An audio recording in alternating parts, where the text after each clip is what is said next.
Hello everyone. सो इस video में हम डिस्कस करने वाले हैं एक्सेंचर के PADA या फिर application development associate job role के बारे में।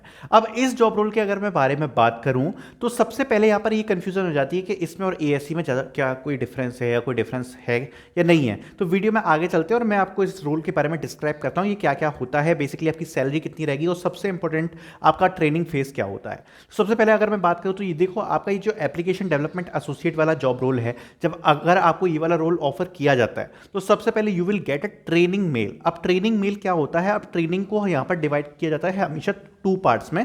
दैट इज, आप कह सकते हो या तो प्राइम, एक कह सकते हो आप प्री ऑनबोर्डिंग या ऑनबोर्डिंग ट्रेनिंग्स बोल सकते हो, और दूसरा होती है आपकी स्ट्रीम ट्रेनिंग। ठीक है, अब जो प्रीलिम्स ट्रेनिंग है बेसिकली, जिसको हम बेसिकली ये शब्द एक्सेंचर देती है, अगर इसके बारे में बात करूं तो ये ट्रेनिंग में आपको डिफरेंट डिफरेंट फाउंडेशन मॉड्यूल्स देखने को मिलते हैं। अब ये फाउंडेशन मॉड्यूल्स क्या हैं? फाउंडेशन मॉड्यूल्स दैट मींस जो हर किसी बच्चे को दिए जाएंगे। आपको कोई भी बिजनेस यूनिट, कोई भी सर्विस लाइन आपको एलोकेट हो, बट जो आपको फाइनेंशियल मॉड्यूल, आपकी जो फाउंडेशन मॉड्यूल वाली ट्रेनिंग है, ये सबको दी जाती है। अब इसमें आपको डिफरेंट डिफरेंट मॉड्यूल्स देखने को मिलते हैं, like Java, programming, oops concept and basic coding के आपकी सारी चीज़ें इसमें कवर हो जाती हैं। अब सब लोगों को ये डाउट आता है कि ये ट्रेनिंग कितनी सीरियस होती है, क्या इसको क्लियर करना मैंडेटरी है? तो यस, इसको क्लियर करना मैंडेटरी है और इसमें 60% आपको स्कोर चाहिए होता है क्लियर करने के लिए। बट इसका जो असेसमेंट होगा ट्रेनिंग का, वो कैसा होगा? तो ये एक MCQ बेस्ड असेसमेंट होता है, जिसमें 20 MCQ क्वेश्चंस होते हैं जो कि आपके 30 मिनट्स में आपको सॉल्व करने होते हैं, और इसका पासिंग स्कोर होता है 60% अगर आप इस ट्रेनिंग को क्लियर करना चाहते हो। तो सबसे पहले तो आपकी ये फाउंडेशन ट्रेनिंग होगी, जिसमें आपको सारी बेसिक चीजें प्रोग्रामिंग रिलेटेड सिखा दी जाती हैं। Then comes the main trainings. अगर मैं मेन ट्रेनिंग्स की बात करूं, that is your stream based या डोमेन बेस्ड ट्रेनिंग्स। अब इसमें एक फैक्ट इंटरेस्टिंग है, देखो, जो जब तक आपकी फाउंडेशन ट्रेनिंग्स चल रही हैं तब तक आपको कोई भी प्रोजेक्ट एलोकेशन नहीं होगा। एक बार जब आपकी फाउंडेशन ट्रेनिंग्स खत्म हो जाती हैं तो आपको स्ट्रीम ट्रेनिंग के साथ प्रोजेक्ट भी एलोकेट हो सकता है। मतलब दो चीजें हो सकती है कि फाउंडेशन ट्रेनिंग खत्म हो गई, या तो आपको फुल टाइम ट्रेनिंग मिल रही है स्ट्रीम ट्रेनिंग में, या फिर यह भी पॉसिबल है कि आपको स्ट्रीम ट्रेनिंग के साथ प्रोजेक्ट भी एलोकेट कर दिया जाए। अब अगर मैं स्ट्रीम ट्रेनिंग्स की बात करूं तो ये काफी स्पेसिफिक होती हैं, लाइक ओरेकल है, SAP है, अबाप है, हाना है, और जावा है, .NET है। तो इस प्रकार से एक्सेंचर ने डिवाइड कर रखे हैं काफ़ी सारी बेसिकली सर्विस लाइंस को। सो इन सर्विस लाइंस में से किसी भी स्ट्रीम में आपको पर्टिकुलरली ट्रेन किया जाता है स्ट्रीम ट्रेनिंग में। अब इसको भी क्लियर करना मैंडेटरी होता है। इसका जो एग्जाम होता है, अगर मैं इसके बारे में बात करूं तो आपको इसमें मल्टीपल एग्जाम्स देखने को मिलेंगे, जिसका आप रीटेस्ट भी दे सकते हो। और यहाँ पर आपको जो पहला जो MCQ वाला एग्जाम था, उसमें बेसिकली आपको ऐसा नहीं है कि आपको कोई कोडिंग क्वेश्चन वगैरह देखने को मिलेगा, बट ये जो स्ट्रीम ट्रेडिंग का एग्जाम है जो आपको क्लियर करना पड़ता है, इसमें आपको साथ ही साथ में कोडिंग क्वेश्चंस भी देखने को मिलेंगे और वाइवास भी देखने को मिल सकते हैं। तो जो स्ट्रीम ट्रेडिंग्स हैं वो ज़्यादा थोड़ी सी स्ट्रिक्ट होती हैं और आपको बहुत ज़्यादा फोकस के साथ करनी पड़ेगी, क्योंकि ऐसा सुना है कि एक्सेंचर यहाँ पर फायर भी कर देती है if you are not able to clear these things. Okay, तो ये इंपॉर्टेंट है। सबको सारे असेसमेंट्स को क्लियर करने का जो स्कोर है वो अराउंड 60% है, तो आपको 60% तो लाना पड़ेगा। बिना 60% के यहाँ पर मुश्किल हो जाएगी कि आप कोई भी एग्जाम को पास कर पाओ। तो ये आती है आपकी स्ट्रीम ट्रेनिंग्स, जो कि बिल्कुल डोमेन स्पेसिफिक होती हैं।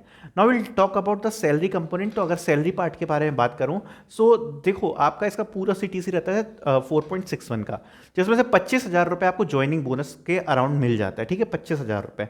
बाकी का आपका लगभग 10% चला जा सकता है वेरिएबल कंपोनेंट में, और बाकी का बचा होता है आपका फिक्स्ड, जो कि अराउंड आप समझ सकते हो अराउंड 3.9 के समथिंग होता है, जिसमें आप in hand salary around 31,000 to 32,000 तक का एक्सपेक्ट कर सकते हो, जो आपको मंथली आ रहा होता है। देन इसके अलावा क्या बेनिफिट्स हैं? तो देखो, जब आप रिलोकेट करते हो तो एक्सेंचर आपको 15 डेज का यहाँ पर आपको प्रोवाइड कराती है स्टे, ठीक है, होटल में। दूसरी बात, आपको अपना मंथली इंटरनेट का एक्सपेंस मिल जाता है। कंपनी की तरफ से स्मार्टफोन डिस्काउंट प्रोग्राम है, वो भी आपको मिल जाता है। और साथ साथ में अभी इनने शायद सब्सिडी भी चालू करी है, हेल्थ सब्सिडी भी चालू करी है, वो प्रोग्राम में भी आप एनरोल कर सकते हो। तो आपको डिफरेंट डिफरेंट कंपनी में बेनिफिट्स देखने को मिल जाते हैं। अब अगर मैं जॉब रोल के बारे में बात करूँ तो देखो, जॉब रोल में 2-3 चीज़ें हैं जो I want to discuss. So as a application development associate आपका क्या काम रहेगा बेसिकली? तो सबसे पहले तो आपको ये ट्रेनिंग्स के साथ गो थ्रू करना पड़ता है। Then you will get project. आपको रिसोर्स मैनेजर या फिर मैनेजर्स के थ्रू प्रोजेक्ट्स के कॉल आने स्टार्ट होंगे and then you will get a project. अब अगर प्रोजेक्ट की बात करूं तो देखो एक्सेंचर का एक पैटर्न है, how will you work on project. तो सबसे पहले अगर आप बिल्कुल एज अ फ्रेशर जा रहे हो तो सबसे पहले यहाँ पर क्या किया जाता है, आपको जो किसी भी प्रोजेक्ट को क्या करते हैं बेसिकली ऑब्जेक्ट्स में डिवाइड करते हैं और उसके जो ईजी ऑब्जेक्ट्स हैं आपको सबसे पहले वो डिलीवरी के लिए कहा जाता है और आपको एक सीनियर के साथ रखा जाएगा जो कि आपको इन प्रोजेक्ट ट्रेनिंग देता है कि बेसिकली प्रोजेक्ट में क्या चल रहा है, तो उसको एक्सप्लेन करता है। जो जो आपकी प्रोजेक्ट केटीज कही जाती हैं उसमें आपको पहले केटीज मिलती हैं, देन आपको शॉर्ट ऑब्जेक्ट से स्टार्ट करते हैं। मतलब ऐसा नहीं होगा कि आपको बहुत ज़्यादा डिफिकल्ट प्रोजेक्ट्स दे दिए जाएंगे, स्टार्टिंग में कोई बहुत डिफिकल्ट काम दिया जाएगा। तो इस चीज़ में एक्सेंचर सही है कि स्लो स्लो स्लो स्लो आपको सिखाते हुए आगे बढ़ेगी और ट्रेनिंग्स भी अच्छी हैं काफ़ी। देन उसके बाद क्या होता है, एक्सेंचर का एक क्रिटिकल पार्ट है कि यहाँ पर परफॉर्मेंस बहुत ज़्यादा मैटर करता है। ये अगर एक्सेंचर में आपका परफॉर्मेंस अच्छा नहीं हुआ सो मतलब आप फायर भी किए जा सकते हो। तो मतलब परफॉर्मेंस मॉनिटर करना बहुत इंपॉर्टेंट हो जाता है। तो जब आप ऐसा एप्लीकेशन डेवलपमेंट एसोसिएट काम कर रहे हो तो यहाँ पर इसको कुछ चीज़ों में हम डिवाइड करते हैं। लाइक आपका काम स्टार्ट होगा सबसे पहले स्टार्टिंग में डॉक्यूमेंटेशन से। तो डॉक्यूमेंटेशन का बेसिक काम रहता है। डॉक्यूमेंटेशन के बाद इसमें आपकी चीज़ें आती हैं डीबगिंग एंड मेंटेनेंस। मतलब आप किसी कोड को डीबग कर रहे हो या मेंटेनेंस कर रहे हो, ट्रबल शूटिंग हो गई, तो ये वाला काम होता है। देन उसके बाद डेवलपमेंट का काम आता है, टेस्टिंग का काम आता है और डिप्लॉयमेंट का काम आता है। तो ये टोटल स्टेजेस होते हैं किसी भी प्रोजेक्ट के जिसमें आप किसी भी टीम में एलोकेट किए जा सकते हो। तो ये बेसिकली आपकी पूरी टीम्स रहती हैं। तो आई होप इससे आपको ये चीज़ दिमाग में क्लियर हुई होगी कि क्या क्या काम आपको देखने को मिल सकते हैं, क्या क्या सर्विस लाइन्स आपकी होती हैं। इसके बाद आपका जो परफॉर्मेंस फीडबैक है वो बहुत ज़्यादा मैटर करता है, जिसके बेसिस पर आपको परफॉर्मेंस हाइक्स दी जाती हैं और सैलरी में इंक्रीमेंट दिया जाता है। So this is all about the role, जिसमें आपको आपकी जर्नी शुरू के इनिशियल ईयर्स में जैसा मैंने आपको बताया कुछ ऐसे देखने को मिलती है। तो thank you so much for watching this video.